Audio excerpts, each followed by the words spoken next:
السلام عليكم ورحمة الله وبركاته. أهلا بيكم، وحشتوني جدا جدا جدا. كل سنة وانتم طيبين وبألف خير، ورمضان مبارك عليكم جميعا بإذن الله. النهاردة هنعمل مع بعض فيديو حلو قوي قوي. هنعمل مع بعض بلح الشام بطريقة ناجحة جدا ومظبوطة، أحلى من بتاع المحلات 100 مرة. هتعمليه في البيت أحلى من الجاهز وأطعم بكتير قوي. هنقول كل التفاصيل في الفيديو اللي يطلع معاكم أحلى بلح شام. شايفين شكله عامل ازاي؟ وهقول لكم كمان ازاي الشربات يبقى مظبوط، وازاي يكون فيه لمعه، نلاقي البلح الشام بيلمع كده زي اللي بنشتريه جاهز بالظبط. شايفين شكله عامل ازاي؟ وطعمه بقى خطير، وريحه البيت كاني واقفه في محل بيبيع حلويات.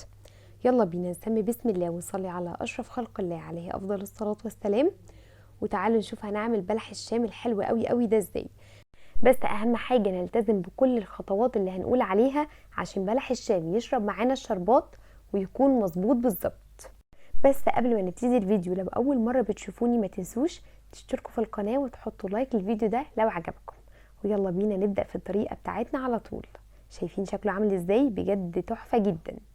بسم الله هنبدأ الفيديو بتاعنا. اول حاجة انا لازم احضر الشربات.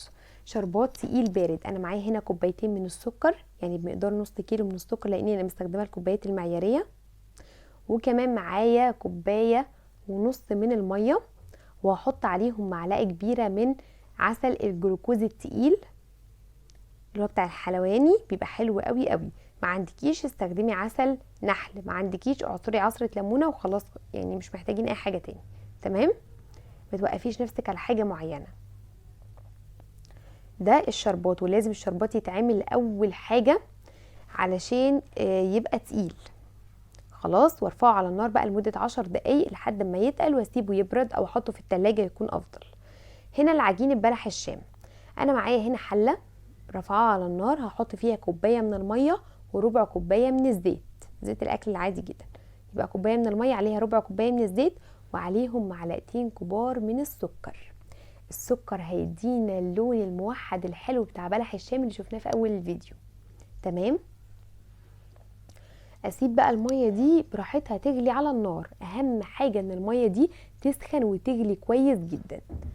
معايا هنا بقى كوبايتين من الدقيق بنفس الكوبايه اللي انا معايره بيها الميه والزيت. كوبايتين من الدقيق متعدد الاستخدامات. ابدا ان انا اضيفهم على الميه،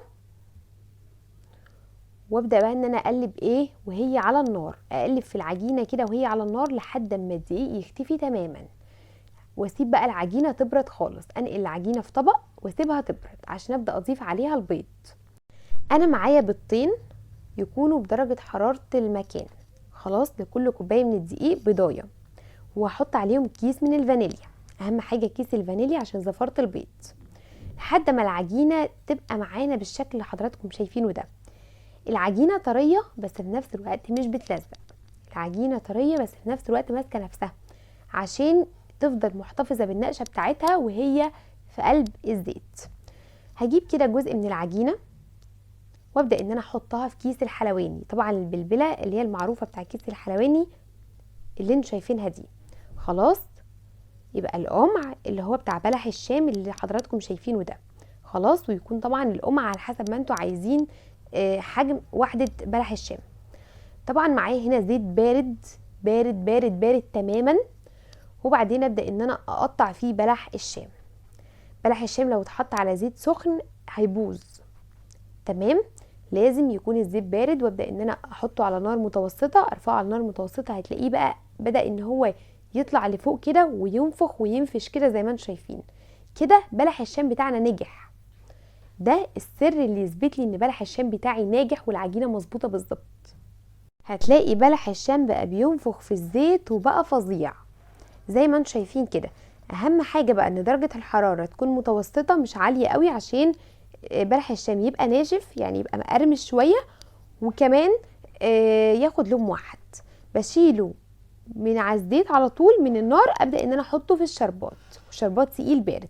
شايفين بقى شكله عامل ازاي؟ وريحته فظيعه، ريحته حلوه جدا جدا، وطعمه والله يا جماعه زي الجاهز بالظبط. والى حد ما اقتصادي، يعني المكونات اللي استخدمناها موجوده عندنا في البيت، وهتطلعوا احلى بلح شام. هتكونوا مبسوطين جدا جدا بالنتيجه. بسيبه بس في الشربات دقيقه واحده وابدا ان انا اشيله على طول اقدمه. شايفين شكله عامل ازاي؟ اللمعه اللي في الشربات دي نتيجه عسل الجلوكوز، هو اللي بيدي اللمعه الحلوه دي، لكن لو مش عندك مش هيأثر في الوصفه بتاعتنا نهائي. اهم حاجه العجينه بس اللي تكون مظبوطه، وبعد كده كل حاجه هتبقى مظبوطه بالظبط. متاكده ان انتوا لما تعملوه في البيت هتعملوه احلى مني 100 مره. عملنا كميه حلوه جدا جدا من بلح الشام، انا مبسوطه قوي بشكله وبالنتيجه. يعني شكله على الحقيقه كان اروع من كده كمان من على الصوره. كانت النقشه بتاعته مظبوطه. البلح الشام من جوه مفرغ كده وحلو، وفي نفس الوقت مقرمش وكريسبي. طعمه يجنن، شارب الشربات، بيلمع كده وشكله رهيب. لو قدمتيه في العزومات هيبقى يجنن. متاكده ان انت لما تجربيه هتنبسطي قوي قوي بالنتيجه، ومش هتبقى اول ولا اخر مره تعمليه فيها.